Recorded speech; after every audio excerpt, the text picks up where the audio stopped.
80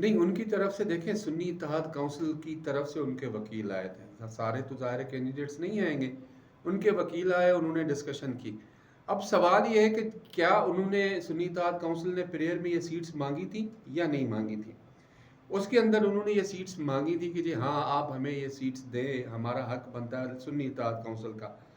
لیکن technical point of view پہ دیکھا جائے کہ سنی اتحاد کونسل کا کوئی بھی کینڈیڈیٹ ایوان میں نہیں تھا، تو یہ پریئر جو تھی وہ ڈینائی ہو سکتی تھی کہ جی چونکہ سنی اتحاد کونسل کا بندہ کوئی بھی نہیں ہے نمائندہ ایوان میں، تو یہ ریزرو سیٹس ان کو نہیں دی جا سکتی. لیکن دوران سماعت جب آرگیومنٹس ہوئے تھے تو اس میں ساری باتیں پی ٹی آئی کی طرف سے آئیں. آپ دیکھیں سلمان اکرم راجہ صاحب پیش ہوئے، فیصل صدیقی صاحب پیش ہوئے، پھر اٹارنی جنرل کی طرف سے دلائل دیے گئے تھے، تو بات جا کے گھوم پھر کے وہیں پی ٹی آئی کی طرف آ رہی تھی. تو عدالت نے یہ بہتر سمجھا ان 8 معزز جج صاحبان نے کہ جی اس میں پی ٹی آئی کو جو ہے وہ ریلیف دیا جائے، وہ دیا گیا. لیکن جو 5 جج صاحبان ہیں جس میں چیف جسٹس آف پاکستان ہے، جسٹس منیب ہیں، جسٹس نعیم اختر افغان ہیں، جسٹس یحییٰ آفریدی ہیں اور جسٹس جمال خان مندوخیل صاحب ہیں، انہوں نے تو واضح طور پر یہ چیز کہا ہے کہ جی سنی اتحاد کونسل جو ہے وہ تو ایگزسٹ ہی نہیں کرتی تھی. اسی طرح 8 جج صاحبان نے بھی اپنے اس سارے عمل فیصلے کے اندر یہ واضح طور پر کہا ہے کہ سنی اتحاد کونسل کی کوئی بھی ایگزسٹنس نہیں تھی پارلیمان کے اندر. تو اس بنیاد کو سامنے رکھتے ہوئے پھر ظاہر آرگیومنٹس بھی پی ٹی آئی کی طرف سے ہوئے، پی ٹی آئی کے حق میں ہوئے. P T I women wing کی سربراہ کنول شوذب، ان کے وکیل پیش ہوئے سلمان اکرم راجہ. تو ساری گیم ادھر ہی پھرتی رہی. جب آرگیومنٹس ہوئے، سوالات ہوئے، تو پھر ظاحر عدالت کو دینا پڑا پی ٹی آئی کا فیصلہ جو نہیں دینا چاہیے. دو چیزیں دیکھیں. ایک چیز یہ دیکھیں کہ ایک درخواست دائر کرتی ہے سنی اتحاد کونسل، اس میں پی ٹی آئی سرے سے فریق ہی نہیں ہے. پی ٹی آئی نے نہ تو وہ سیٹیں مانگی، نہ اس کیس میں فریق ہے، نہ جو ہے وہ یہ کہہ رہی ہے کہ اس کے ارکان اسمبلی جو ہے وہ ہیں، وہ تو سارے کے سارے جن کا وہ دعویٰ کر رہی ہے وہ بھی سنی اتحاد کونسل کی طرف چلے گئے. تو ایسی صورتحال میں جب ایک چیز جو ہے وہ درخواست میں مانگی نہیں گئی اور ایک ایسی جماعت کو ریلیف دینا جو سرے سے اس میں فریق ہی نہیں ہے، نہ وہ اس طرح کا ریلیف مانگ رہی ہے، کس حد تک درست ہے؟ دیکھیں ریلیف جو ان کو ملا ہے وہ ان کے پوائنٹ آف ویو کے مطابق ملا ہے کہ جی ہاں ہم تھے، ہم سے نشان چھین لی گیا، ہمیں اس میں انتخابات کے ٹائم پہ اوپنلی ہمیں کام نہیں کرنے دیا گیا، یہ وہ اس قسم کے ایکسکیوزز ان کی طرف سے آئے. لیکن چونکہ گھوم پھر کے بات وہیں پہ آتی تھی تو عدالت کی جانب سے سوالات بھی انہی کے اوپر ہوتے تھے، تو ظاہر ہے پھر عدالت نے اس چیز کو دیکھا کہ جی ان کو دی جائے. لیکن ایک چیز ہے کہ اب 15 دن کے لیے جو ان باقی 41 اراکین کو کہا گیا ہے کہ 41 سوری کہا گیا ہے کہ جی آپ 15 دن میں الیکشن کمیشن سے رجوع کریں اور وہاں بتائیں کہ آپ کس کے ساتھ ایفیلیشن رکھتے ہیں. تو ظاہر ہے پہلے ہی ان کے ساتھ ہیں، وہ جب ان کے پاس جائیں گے تو پی ٹی آئی کے بن کے جائیں گے. پی ٹی آئی کی اپنی 7 سے 8 نشستیں ہیں، ان کے ساتھ ایم ڈبلیو ایم ہے، ان کے ساتھ 1-2 انڈیپینڈنٹس ہیں، تو ان کی ٹوٹل سیٹس ملا کے کوئی 80 سے 86 بنتی ہیں. اور ان 80 اور 86 کے اندر ان کی جو ریزرو سیٹس بنتی تھی وہ تقریباً 22 کے قریب بنتی تھی، جو ساری ملا جلا کے کام دیکھا جائے تو جب ان کو یہ سیٹس ملیں گی ظاہر ہے ان کا ایک جو نمبر لیکن ایک سوال اور ہے، وہ سوال یہ ہے کہ آپ نے 41 کو کہہ دیا کہ وہ آزاد ہیں، انہوں نے اپنی ایفیلیشن شو کرنی ہے، اور اب تک یہ دعویٰ ہے کہ وہ پی ٹی آئی کی طرف جائیں گے. اگر وہ ان 15 دنوں میں کسی اور پارٹی کی طرف جانے کا فیصلہ کر لیتے ہیں تو کیا انہیں یہ اجازت ہوگی؟ اور دوسری بات، کیا اس سے فلور کراسنگ کا راستہ نہیں کھلے گا؟ دیکھیں اس میں فلور کراسنگ کا اس لیے راستہ نہیں کہ یہ عدالت کی طرف سے ڈائریکشنز دی گئی ہیں، اس پہ فلور کراسنگ ہونا نام اس کو نہیں کہہ سکتے. فلور کراسنگ کا ایک عمل الگ ہے، وہ آپ بھی سمجھتے ہیں، میں بھی سمجھتا ہوں. اس میں ظاہر ہے عدالت کی ڈائریکشن ہے تو ان کو جانا پڑے گا اور ان کو بتانا پڑے گا. اب ان 15 دنوں میں جو اراکین خود کو پی ٹی آئی کے ساتھ ایفیلیٹ کرتے ہیں وہ کہاں کیا کریں گے؟ آیا واقعی جا کر الیکشن کمیشن میں اپنے آپ کی اپنی ایفیلیشن جو وہ پاکستان تحریک انصاف سے ظاہر کریں گے یا نہیں کریں گے؟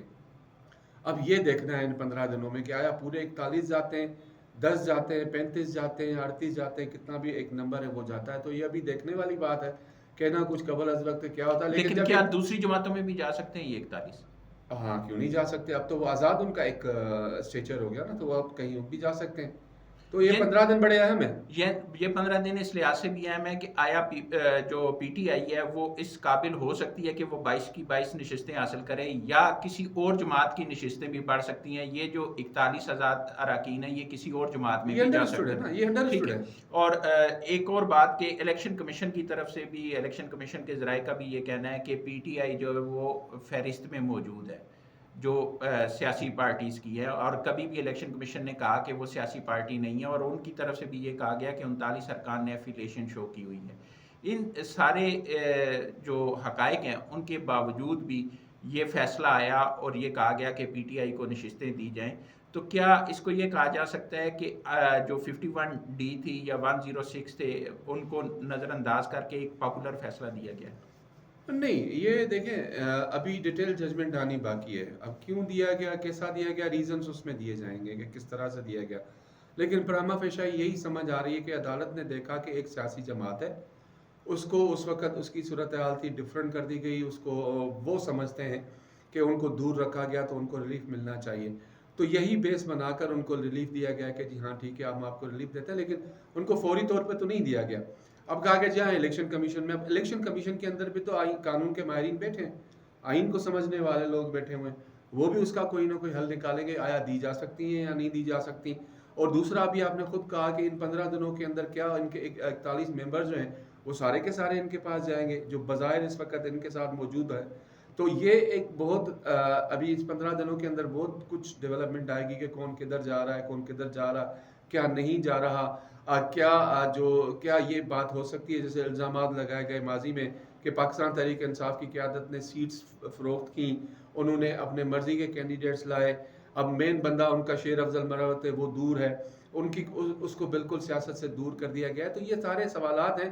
تو یہ چیزیں اور بھی زیادہ ہوں گی, فلور کراسنگ تو نہیں ہوگی, لیکن البتہ یہ ہے کہ آپ ہو سکتا ہے کہ کچھ ایم این ایز ایسے ہوں جو ان کے ساتھ بات کریں کہ جی نہیں ہمیں یہ چیز چاہیے تاکہ ہم اپنے حلقے کے اندر عوام کو جواب دے سکیں. کچھ ایسے ہوں گے جو نظریاتی ہوں گے جو ان کے ساتھ رہیں گے.